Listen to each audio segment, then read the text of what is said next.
एक भाई होने के नाते आपको समझाना मेरा धर्म था और मेरा कर्तव्य आपके संकट का निवारण करना है। मेरे कटु शब्दों को क्षमा करना बड़े भैया। ये समय बातों का नहीं, बाणों का है। मुझे विजयी होने का आशीर्वाद नहीं देंगे भैया? सहस्त्र वर्ष बीत गए, परंतु तुम अपने भाई को न जान पाए।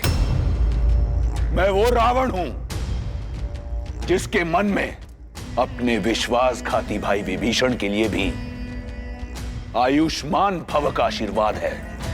और तुम एक बार निर्णय कर लो तो इस संसार में कौन तुम्हें रोक सकता है। जाओ और काल बनकर बरसो और जीत की हुंकार के साथ लौटना। भैया, आप केवल शुभ समाचार की प्रतीक्षा कीजिए। मैं आपका और लंका का मान झुकने नहीं दूंगा। आज इस युद्ध और उस वनवासी का अंत निश्चित है। ये कुंभकर्ण का वचन है भैया। मेरे रक्त का एक एक बूंद आपके लिए लड़ेगा। मेरा एक एक अंग अपने लंकेश को विजय दिलाने के लिए लड़ेगा। विजयी भव, विजयी भव।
ये भूमि क्यों कांप रही है? जैसे कोई भूकंप धरा पर फैलने को आतुर है।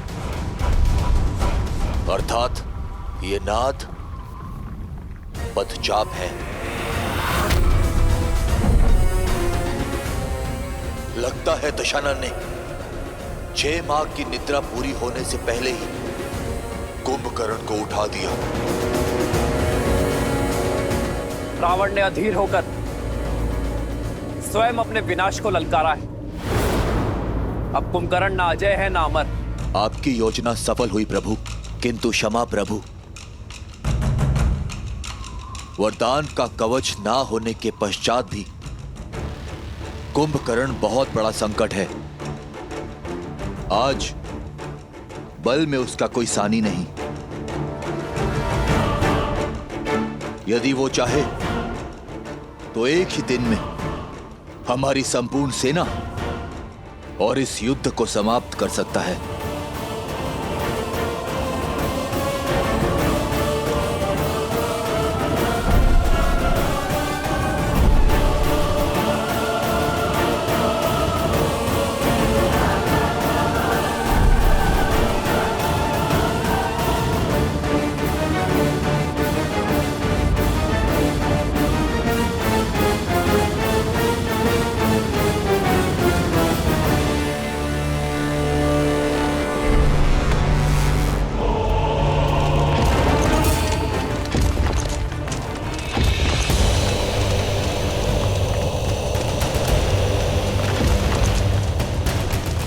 कुंभकर्ण काका समय से पहले जाग गए।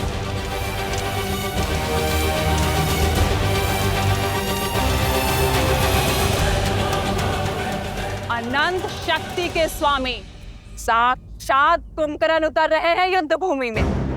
अब युद्ध भूमि से कुछ आएगा तो वानरों की चित्कार और तुम्हारे राम की अंत की सूचना।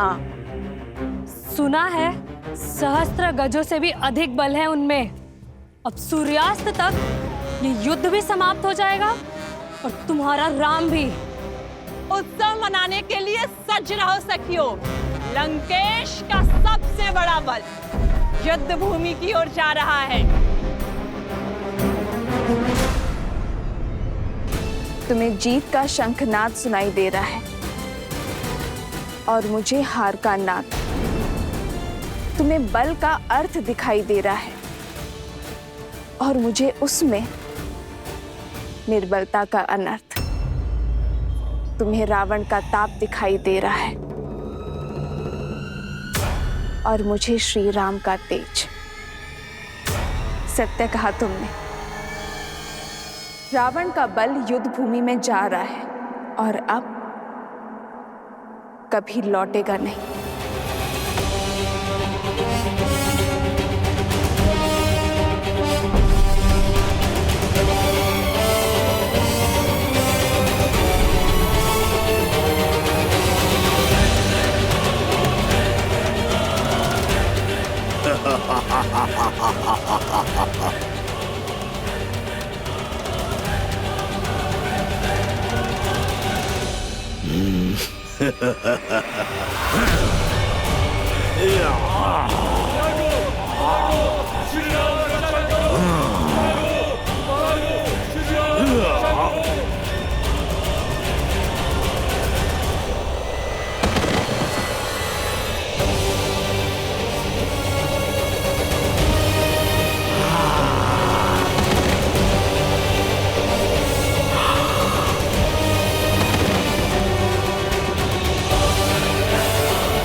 कहाँ है तुम्हारा श्री राम?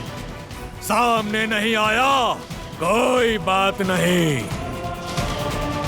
तुम सबको मार्ग से हटाकर मैं स्वयं उस तक पहुंचूंगा। बहुत उत्पात मचा लिया वानरों। आज ये कुंभकर्ण तुम्हें नहीं छोड़ेगा। इस युद्ध के साथ तुम्हारा भी अंत कर देगा। वीरों, ये भागने का समय नहीं, युद्ध में भाग लेने का समय है। भागते वो हैं जो कायर होते हैं। हम श्री राम की सेना हैं, साहसी हैं, बलशाली हैं। शत्रु जितना भी विशाल हो, जितना भी भयावह हो, परंतु है अधर्म के साथ ही, और हम श्री राम की सेना धर्म के साथ हैं। इसीलिए बिना डरे आगे बढ़ते रहो, जीत हमारी ही होगी। जय श्री राम! जय श्री राम! राम नाम का गूंजता तो मन में शक्ति भर आती हो। अंगद!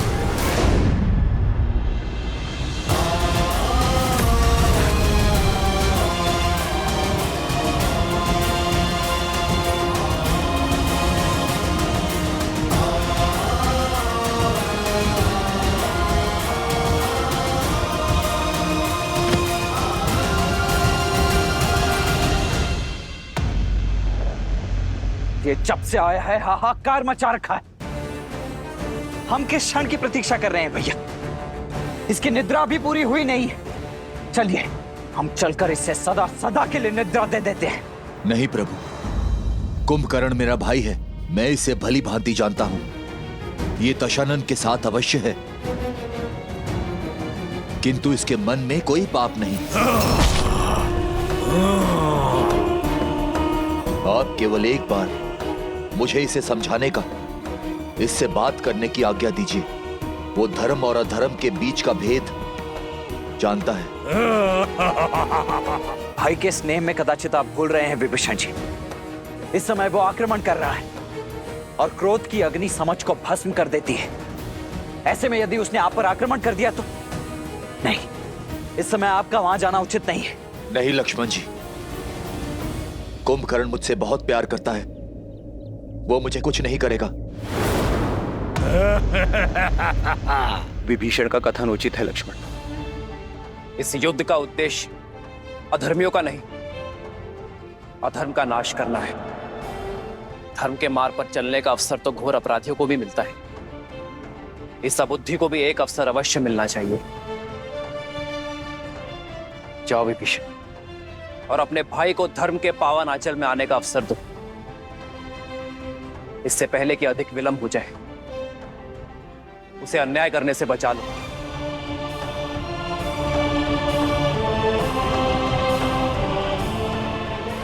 किंतु भैया ये लक्ष्मण,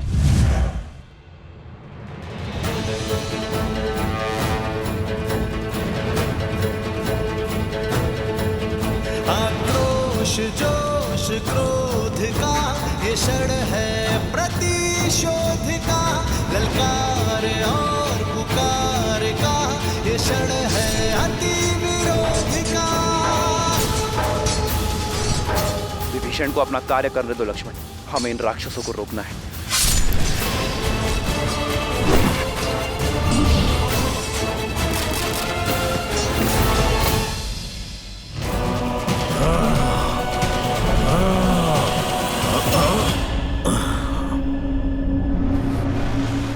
कुंभकर्ण भैया,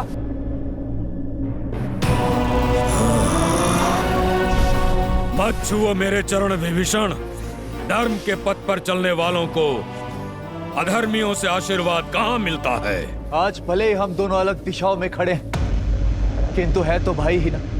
क्या अपने इस छोटे भाई को बात करने का एक अवसर भी नहीं देंगे?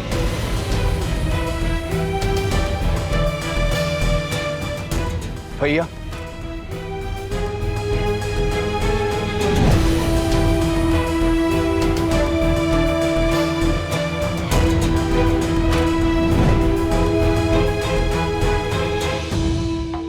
कभी सोचा नहीं था जिस भाई को इतने प्रेम से पाला वही हमारे जीवन लेने को आतुर होगा।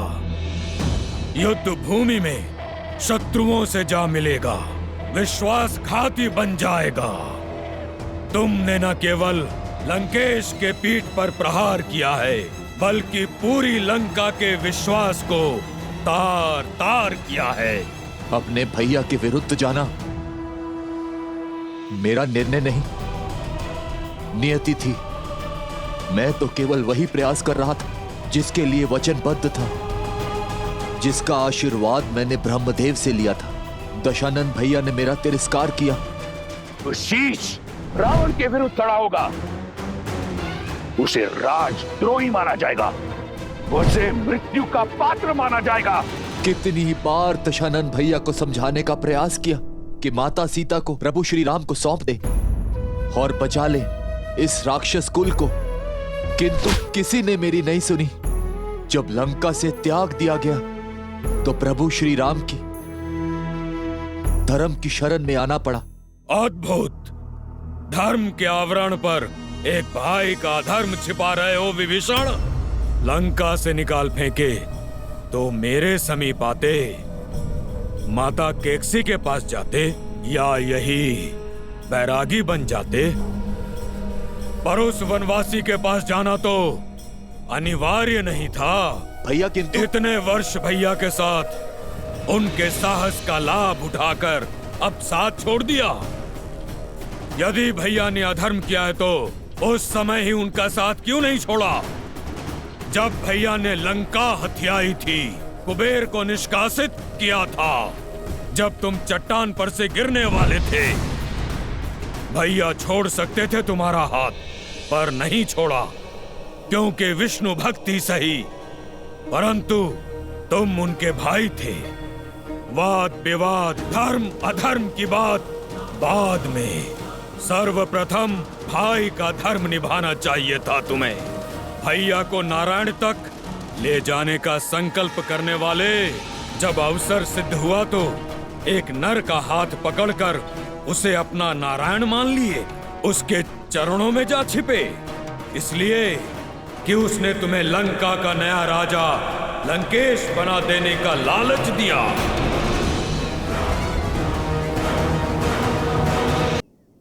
आप क्रोध में हैं, किंतु भीतर से आप भी जानते हैं कि आपका ये छोटा भाई स्वार्थी नहीं है। परमार्थ के लिए लंका छोड़ी।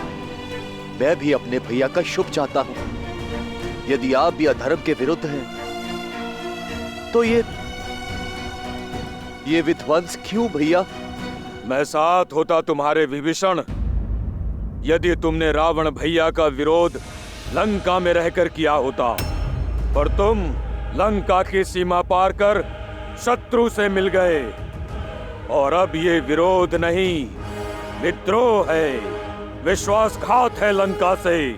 और मैं जो कर रहा हूँ वो विध्वंस नहीं, सुरक्षा है, निष्ठा है मेरी अपनी लंका और लंकेश के प्रति। भैया, मेरी बात को समझने का प्रयास कीजिए।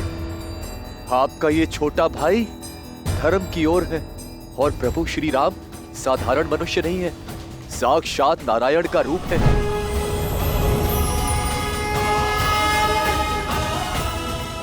और माता सीता देवी लक्ष्मी का रूप।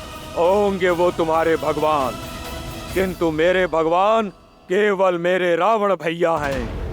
कोई अस्तित्व नहीं था हमारा लंकेश के बिना।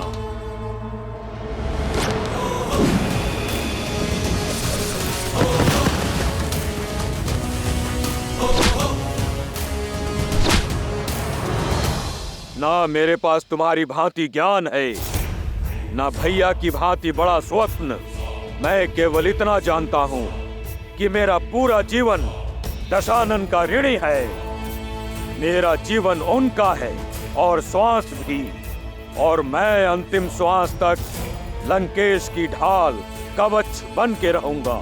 मेरे भाई के लिए मेरा अंग अंग लड़ेगा, तुमसे भी और तुम्हारे उस वनवासी नर से भी, जिसे तुम सिंहासन के लालच में नारायण समझ बैठे हो।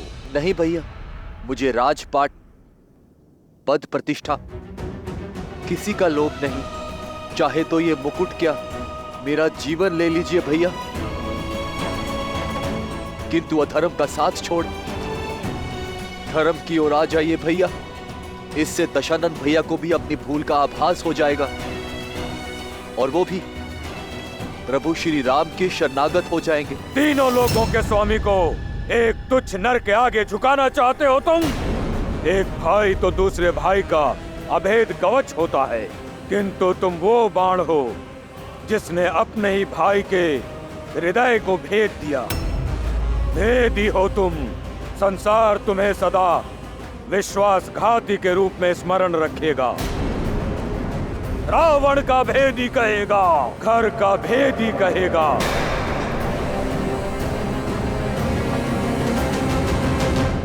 यदि ऐसा है तो स्वीकार है। नारायण भक्ति की सम्मान के लिए मुझे ये अपमान भी स्वीकार है भैया।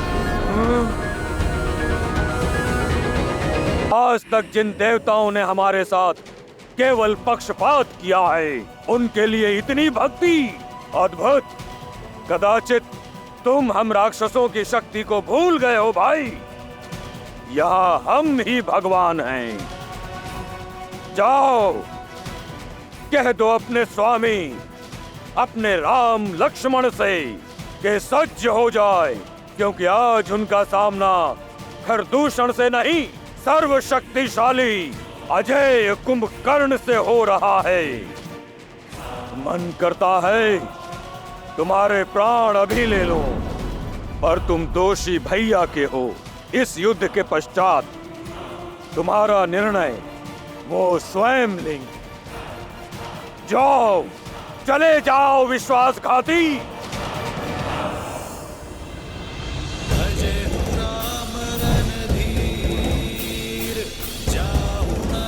पर सुज मोही भयउ काल बस वीर। रावण नाम जगत जस जाना,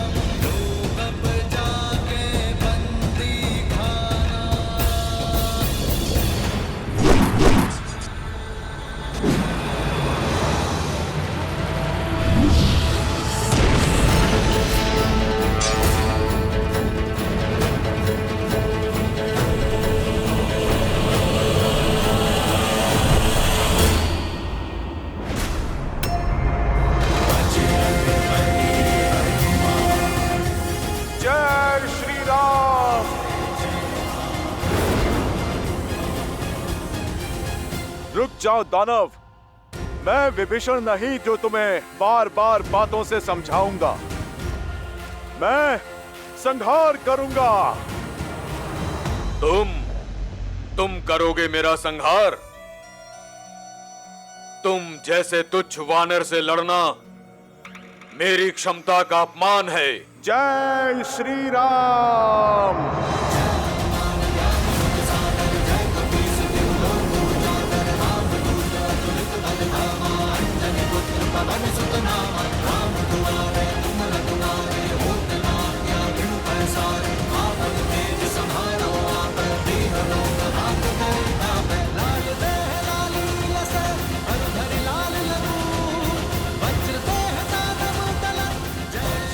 हो कौन तुम? मैं केसरी नंदन पवन पुत्र आंजनेय हनुमान हूँ।